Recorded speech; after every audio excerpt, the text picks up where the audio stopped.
The Zephyrian council chamber hummed with the soft blue light of their crystalline architecture. Ambassador Velith's translucent fingers trembled as she activated the emergency beacon, her species' most sacred communication device. The elegant being stood 7 feet tall, her gossamer thin frame swaying like wind through silk as she spoke into the ancient transmitter. This is the Zephyrian Collective, broadcasting on all known peaceful frequencies. Her melodic voice carried across space through quantum entanglement. We are a civilization of artists, philosophers, and healers. Our worlds are under siege by the Void Reapers. We seek aid from any benevolent species willing to assist in our evacuation. We offer cultural exchange, artistic treasures, and our accumulated wisdom spanning 12 millennia. The message shot through hyperspace, bouncing off relay stations and cosmic phenomena, its peaceful intentions clear in every harmonic frequency.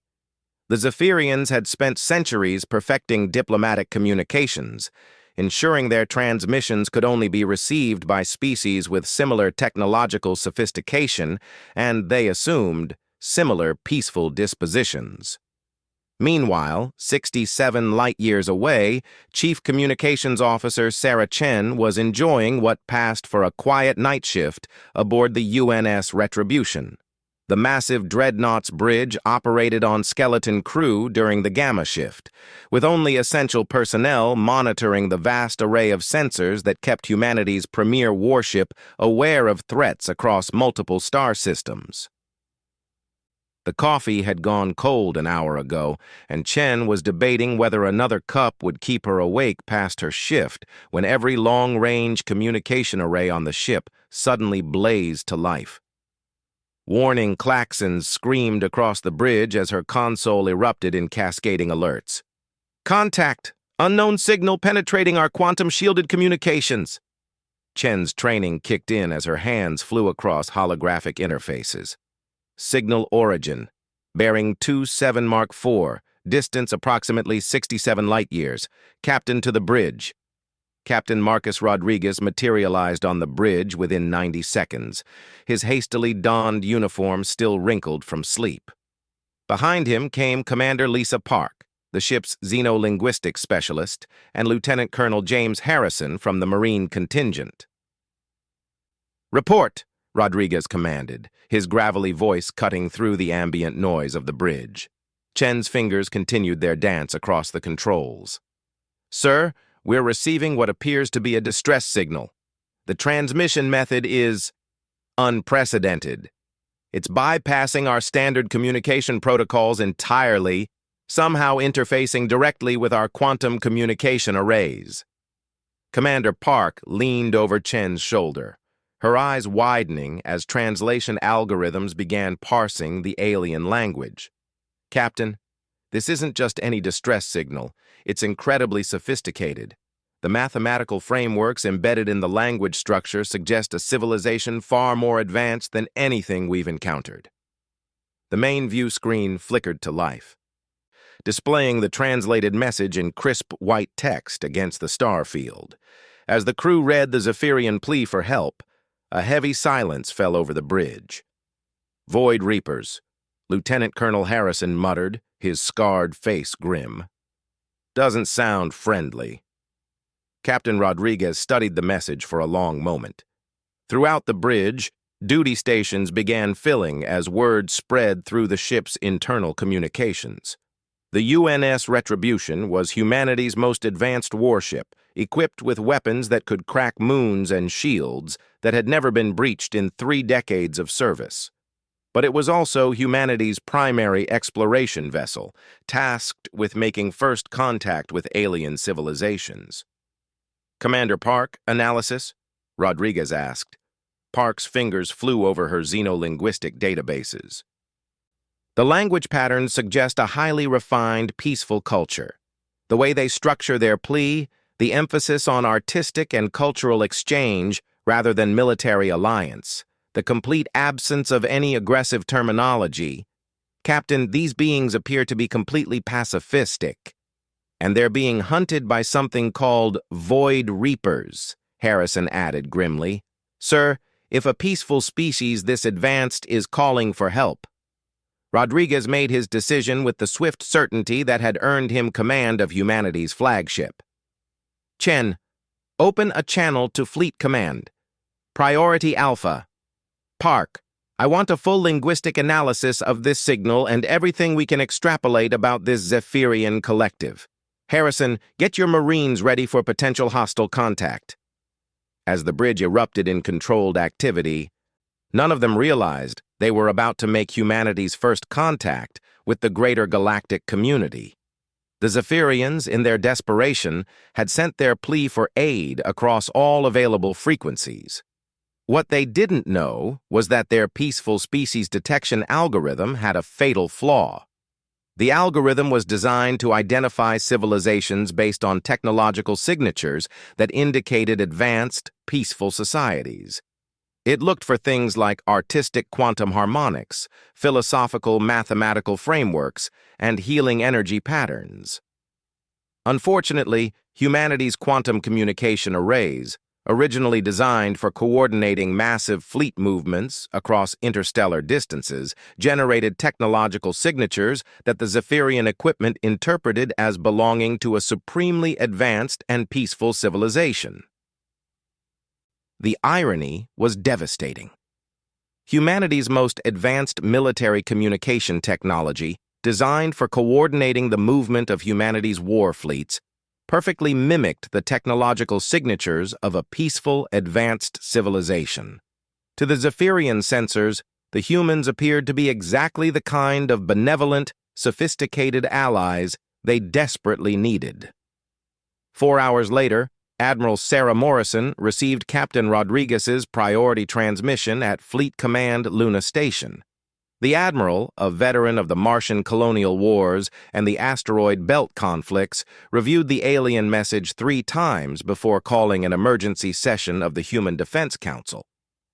"Admirals, generals, counselors," Morrison addressed the holographic assembly of humanity's military and political leadership. 12 hours ago, we received humanity's first communication from an extraterrestrial civilization. They're asking for help." The council chamber filled with urgent whispers as Morrison continued. "The aliens call themselves the Zephyrian Collective. Based on our analysis of their transmission technology and linguistic patterns, they represent a peaceful civilization under attack by a hostile force they call the Void Reapers." General Patricia Walsh, head of the Marine Corps, leaned forward. "What kind of military support are they requesting?" "That's the interesting part," Morrison replied. "They're not asking for military support. They appear to be requesting evacuation assistance and offering cultural exchange. Our xenolinguistics team believes they may not even have a military in any sense we would recognize." The implications hung heavy in the air. Counselor Robert Kim, the senior civilian representative, spoke carefully. "Admiral, are you suggesting we've encountered a completely pacifistic species?" "That appears to be the case, sir. They've been broadcasting for help for several days now, and their transmission suggests they have no means of defending themselves against this threat." Admiral Chen Liu, commander of the Pacific Fleet, stood. "Morrison, what's your recommendation?" Admiral Morrison's expression was grim. "Sirs, we have a first contact situation with a peaceful species under attack by an unknown hostile force. International space law is clear about our obligations to assist species facing extinction. I recommend we dispatch a reconnaissance force to assess the situation." The vote was unanimous. Within 6 hours, the largest human fleet ever assembled was burning hard toward the edge of known space.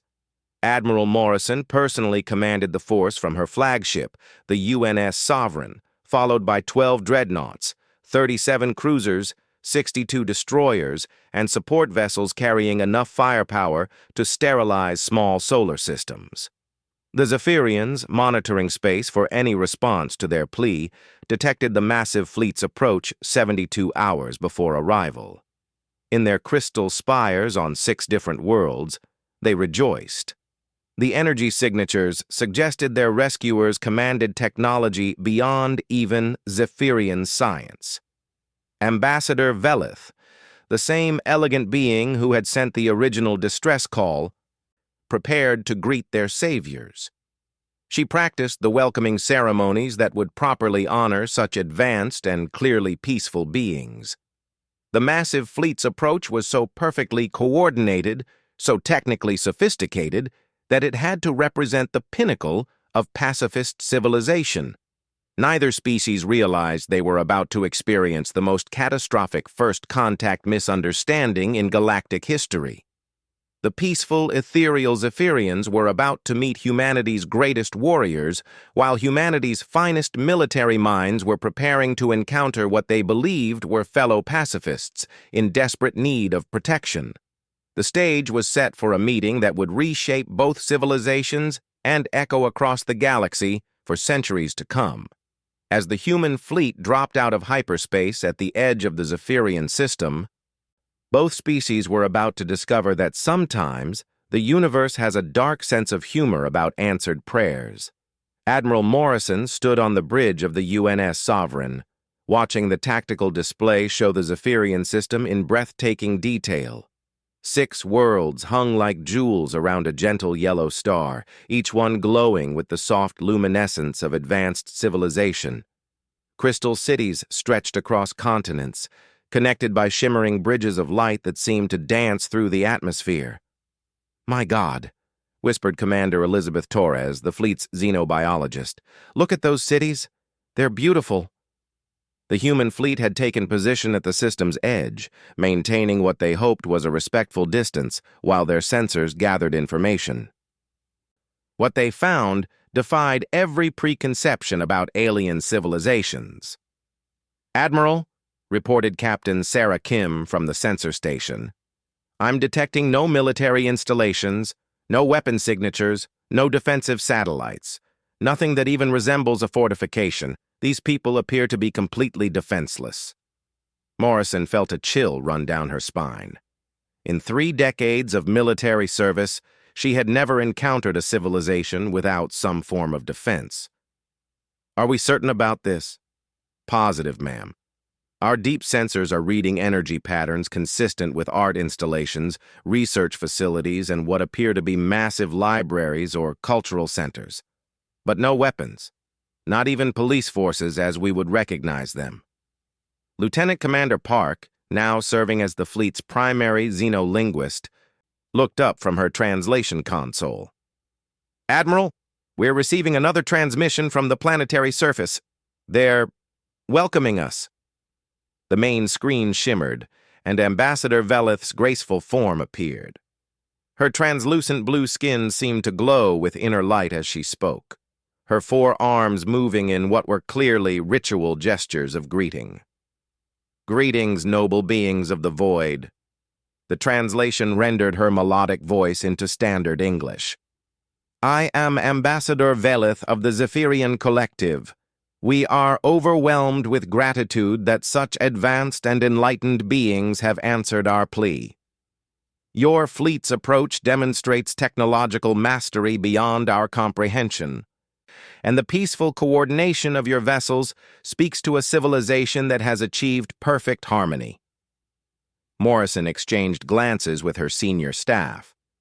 The aliens' assumption that they were peaceful was both touching and concerning. Velith continued, her voice becoming more urgent. "The Void Reapers approach our outer colonies. They consume all life, leaving only empty husks of worlds behind. We have attempted communication, offered them our art, our music, our philosophical insights, but they respond only with destruction. We have perhaps 48 hours before they reach our core worlds." The transmission ended, leaving the bridge in heavy silence.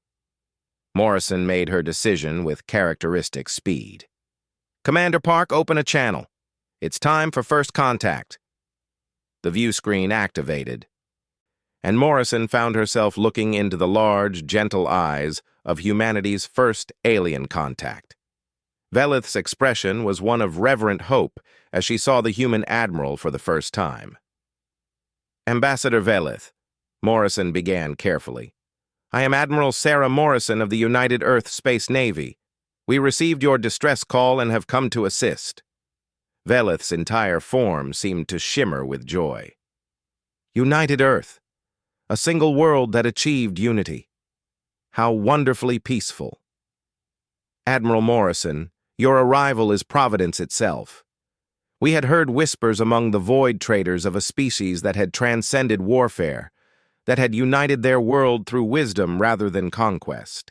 To think that such beings would answer our call. Morrison felt a growing sense of unease. Ambassador, I think there may be some misunderstanding about— Oh, there is no misunderstanding, Velith interrupted gently. Your fleet's approach was perfectly coordinated, without any aggressive positioning. Your vessels emit no hostile energy signatures. You are clearly a civilization that has evolved beyond violence. We are honored to be rescued by such beings. Before Morrison could respond, alarms began sounding throughout the bridge. Captain Rodriguez's voice crackled over the fleet communications. Admiral, contact! Multiple hostile vessels emerging from hyperspace at the system's edge, configuration unknown, but they're big and they're moving fast. The tactical display updated, showing 17 massive ships dropping out of hyperspace. Each vessel was a nightmare of dark metal and twisted geometry, bristling with weapons that made the human fleet's armaments look primitive. These had to be the Void Reapers. Admiral, reported the sensor officer, her voice tight with tension. Those ships are wrong. I'm detecting energy signatures I've never seen before. They appear to be partially alive, like they're grown rather than built. On the main screen, Velith's graceful form trembled with terror. They come. The Void Reapers have found us. Admiral Morrison, please, your advanced vessels must have some means of shielding our evacuation ships. Morrison looked at the tactical display showing the approaching nightmare fleet, then back at the terrified alien ambassador. The moment of truth had arrived. She could either shatter this peaceful being's illusions about humanity, or she could find another way. Ambassador, Morrison said carefully, our fleet is differently equipped than you might expect. We may not be the type of advanced civilization you believe us to be. Velith's expression showed confusion, but not fear. I do not understand. Your vessels are clearly superior to ours in every way. Your peaceful coordination, your unified command structure, your disciplined approach, these are the marks of a truly advanced species. Morrison made her choice. Commander Torres, begin immediate evacuation of the Zephyrian population. Use every transport we have. Captain Kim, I want a full tactical analysis of those Reaper ships. All vessels, prepare for potential hostile contact. Throughout the fleet, humanity's warriors prepared for battle while simultaneously organizing the largest rescue operation in their history. Marine landing craft launched toward the crystal cities below, while the heavy cruisers moved into defensive positions around the civilian evacuation routes. The Void Reapers closed in with terrifying speed. As they approached, the human sensors began to understand the true horror of what they faced. The ships weren't just partially alive. They were feeding. Energy tentacles extended from their hulls, draining life from asteroids and space debris, leaving behind only sterile rock. Admiral, Captain Rodriguez reported from the UNS Retribution. I'm reading massive energy buildup from the lead Reaper vessel. They're targeting the fourth planet. There are still 12 million Zephyrians down there. Morrison watched the tactical display, her mind calculating odds and options. The Void Reapers were clearly more advanced than humanity. Their weapons beyond human understanding. But they were also about to commit genocide against a peaceful species that had done nothing more than create art and pursue knowledge. All ships, Morrison's voice rang across the fleet channels. This is Admiral Morrison. We came here to help people who asked for rescue. That hasn't changed. All vessels, defensive positions around the evacuation convoys. If those things want to hurt innocent civilians, they go through us. On the bridge of the UNS Sovereign, Commander Park was frantically working her translation algorithms. Admiral, I'm detecting communications between the Reaper ships. They're surprised by our presence. The translation is rough, but they're calling us the Guardians and discussing whether to feed upon the Defenders or consume them later. The lead Void Reaper ship, a massive construct that dwarfed even humanity's largest dreadnoughts, turned its attention toward the human fleet. Sensor arrays like malevolent eyes focused on the UNS Sovereign, and Morrison felt as though something vast and hungry was examining her soul. Then the communication came, not through radio or quantum channels, but directly into the minds of every human in the fleet. The voice was like the sound of dying stars, ancient and terrible and utterly without mercy. Small defenders, you guard the food makers. This is unexpected. Your species is unknown to us. You may withdraw. We will consume the crystal singers and depart. Your continuation is acceptable. Morrison felt every eye on her bridge turn to her. Throughout the fleet, 300,000 human military personnel waited for her command. On the planets below, 62 million Zephyrians looked to the stars for salvation from beings they believed were as peaceful as themselves. Unknown vessels, Morrison's response rang across space, transmitted on every frequency the fleet possessed. I am Admiral Sarah Morrison of the United Earth Space Navy. The beings you call food makers are under our protection. Withdraw immediately or face the consequences. The mental laughter that echoed through the fleet was like ice in their veins. When the Void Reaper responded, its ancient voice carried the weight of civilizations consumed. You dare threaten us, we who have fed upon 1,000 species? We who have consumed the light of stars? Small defenders, you know nothing of what you face. Morrison's smile was grim and terrible, the expression of a human who had just been threatened. You're right. We don't know what we're facing, but you don't know what you're facing either. She cut the communication and turned to her bridge crew. All ships, battle stations. Today we find out what happens when an unstoppable force meets a species too stupid to know when they're outmatched. The stage was set for the first battle between humanity and the horrors that stalked the galaxy. Neither side truly understood their enemy, but both were about to learn that the universe held surprises for everyone. The battle began with the Void Reapers doing what they had done to 1,000 species before them. The lead ship extended its feeding tentacles, massive biomechanical constructs designed to drain the life force from entire worlds. They reached toward the UNS Sovereign with the confidence of predators who had never encountered meaningful resistance. Then, humanity taught them about kinetic bombardment. The UNS Retribution fired first, its railgun batteries sending tungsten projectiles at 20% light speed directly into the approaching tentacles. The impact severed 3 of them in explosions that lit up the void like newborn stars. For the first time in millennia, a Void Reaper ship recoiled in what might have been surprise. Direct hit! Captain Rodriguez's voice crackled across the fleet communications. Hostile vessel showing damage to forward bioweapons. Admiral Morrison watched the tactical display with grim satisfaction. All ships, focus fire on that lead vessel. I want those feeding tentacles gone. The human fleet opened fire with everything they had.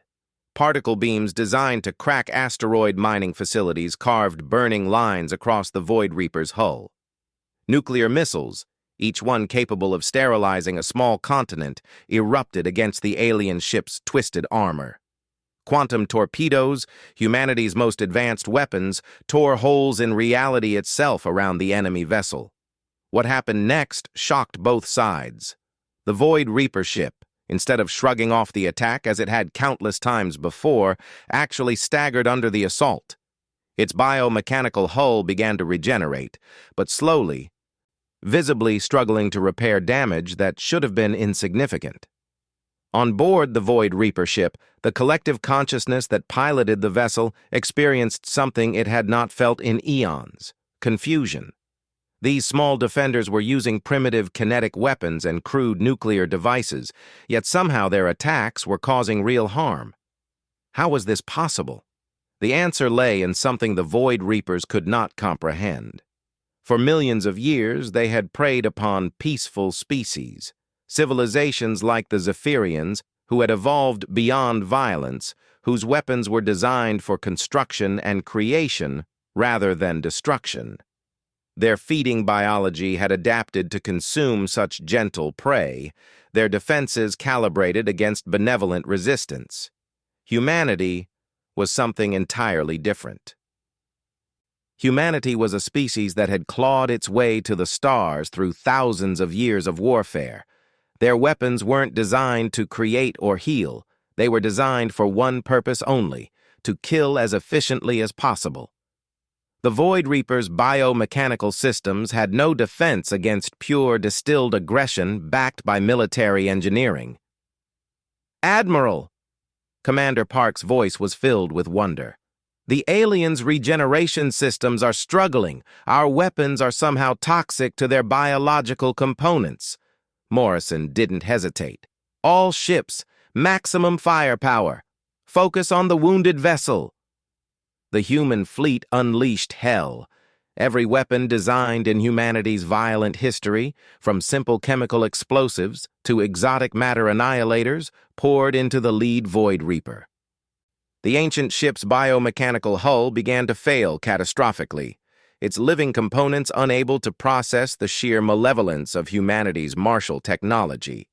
With a psychic scream that echoed through the minds of every being in the system, the lead Void Reaper ship died. Its massive hull cracked open like an egg, spilling bioluminescent fluids and writhing mechanical components into the void. The remaining 16 Void Reaper ships reacted with something approaching panic. For the first time in their collective memory, they had lost one of their own. The mental communication that passed between them was rapid and urgent. On the UNS Sovereign's bridge, Commander Park was translating as fast as her equipment allowed. They're calling us something. The translation is difficult, but it seems to mean poison makers or death singers. They're trying to understand how we killed their bio-ship." Morrison's expression was razor-sharp. "Let's give them more to understand. All ships, continue the attack." But the Void Reapers had learned caution. The remaining ships spread out, using their superior speed and agility to avoid concentrating the human fleet's firepower. They began attacking with directed energy weapons, beams of pure entropy that aged matter centuries in seconds. The human ship's shields held, but barely. The UNS Wellington, a heavy cruiser, took a direct hit from an entropy beam and simply crumbled, its hull aging to dust in moments. 300 souls lost in an instant.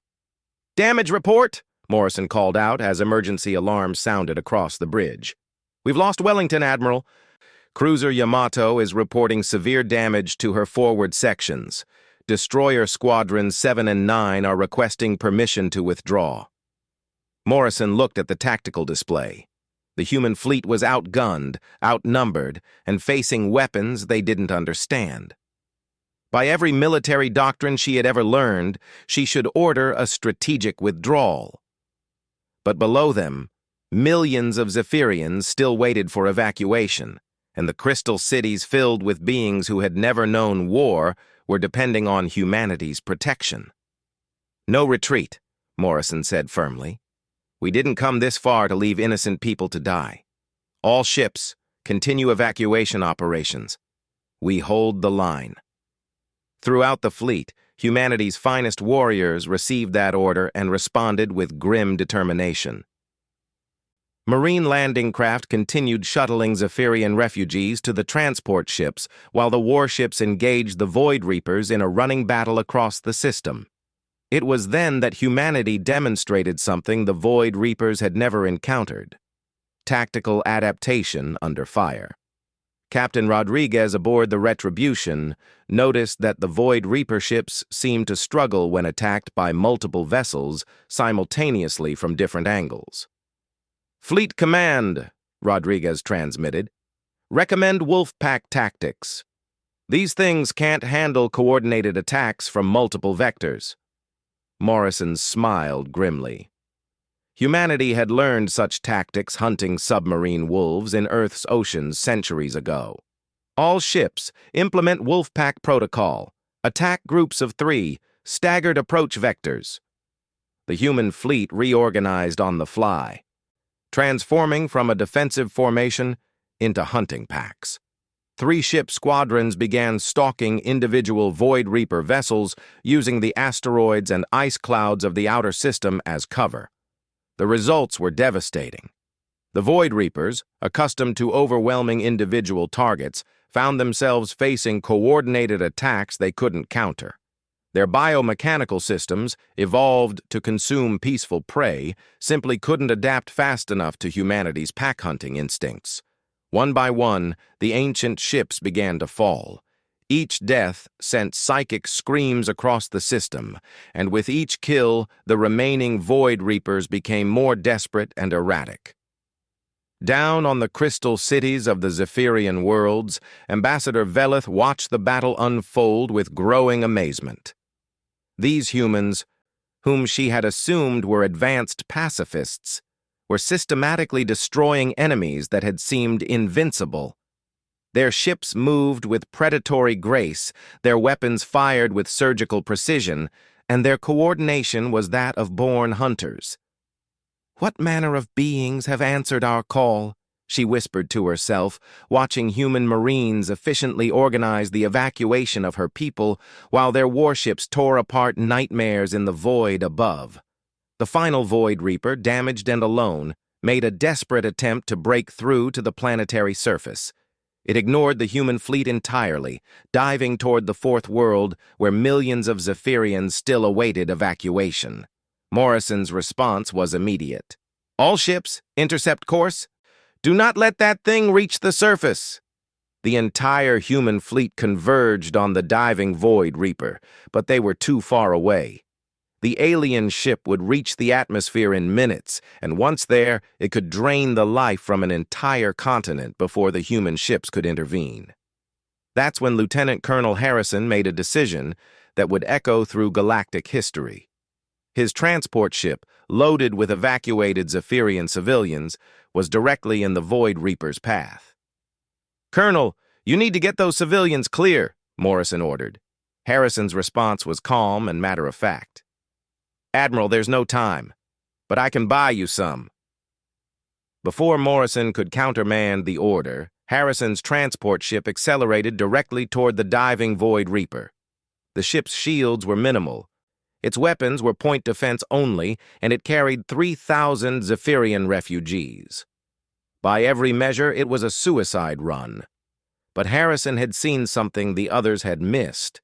The Void Reaper's feeding tentacles were extending toward the planet, preparing to drain life on a massive scale.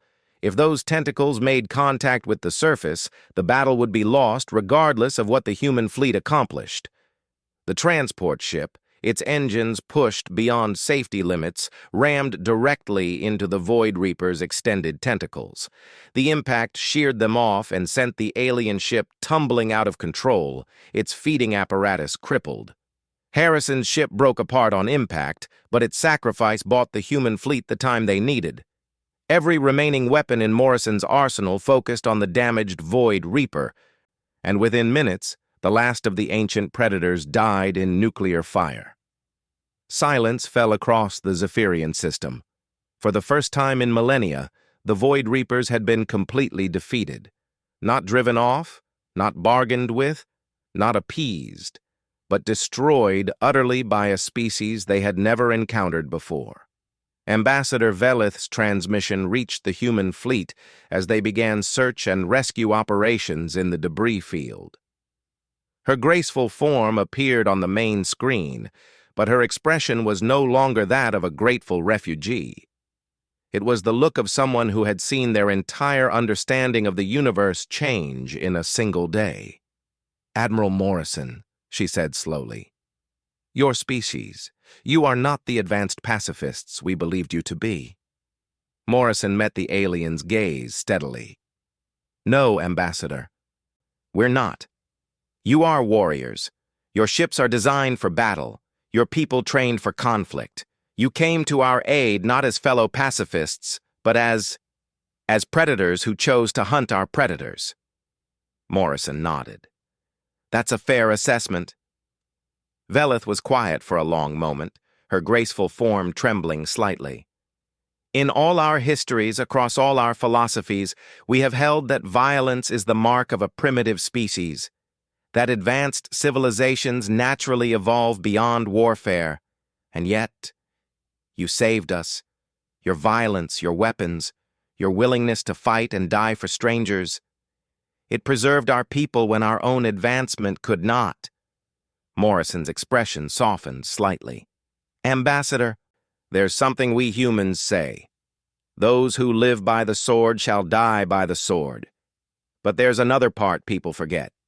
Those who beat their swords into plowshares will plow for those who do not." The transmission ended, leaving Morrison alone with her thoughts as the rescue operations continued. Around her, humanity's fleet worked tirelessly to save every refugee, to recover every casualty, to help a peaceful species rebuild their lives. The first contact between humanity and the galaxy had been based on a misunderstanding. The Zephyrians had sent their distress call to what they believed were fellow pacifists. Instead, they had contacted the most dangerous species in the galaxy, humans who chose to use their violence to protect others. As word of the battle spread through the galaxy's communication networks, other species began to take notice. The Void Reapers were gone, destroyed by newcomers from a small blue world. The galaxy would never be quite the same, and for peaceful species across the stars, a new hope began to dawn. Sometimes the universe answered prayers in the most unexpected ways. The Zephyrians had asked for fellow pacifists to save them. Instead, they received Deathworld predators who had chosen to hunt the hunters. It wasn't what they had expected, but as they would learn in the years to come, it was exactly what the galaxy needed.